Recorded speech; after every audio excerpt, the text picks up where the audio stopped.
music fans are very similar to customers of businesses, that they are lazy and they are busy. And actually, the fact that your art is incredible isn't enough. The fact that you sound amazing, who cares?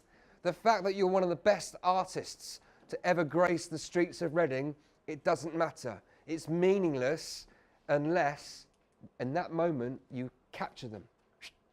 It's almost, I want you kind of walking around with fishing nets for customers, fishing nets for your fans. And as soon as someone shows some interest, we've got to pull them in, because that's the moment when they're going to go again. That's the moment when we need to get their name and their email address. That's the first step.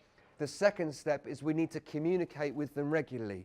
Notice I'm saying the words communicate regularly, not sell regularly, because actually there's a thing here that we don't want to be hard selling all the time. What we want to do is to treat our fans like they're fans.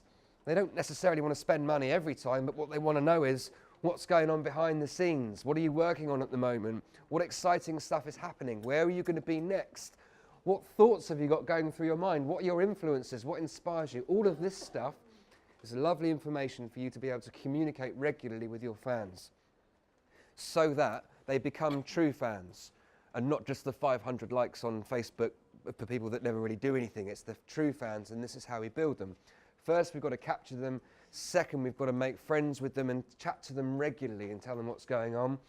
And then, when it does come to selling time, most of your true fans are going to be interested in buying your stuff because they've been part of the journey with you. And if I look back, and one of the biggest regrets over that period of time, and I think of all of the thousands of people that we played in front of all over the country, that they came to the show and they said, great stuff and what a fantastic time, and you sounded just like this other band that I saw once, but you're only better, and all of it means absolutely nothing unless you can capture it in some way.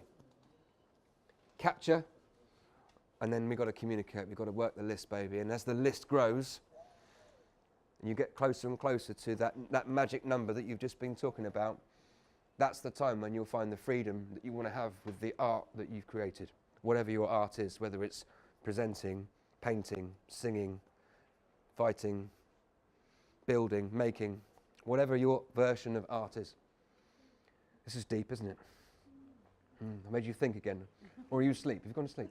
Yeah. It's like Simon's gone off on one about the band thing again.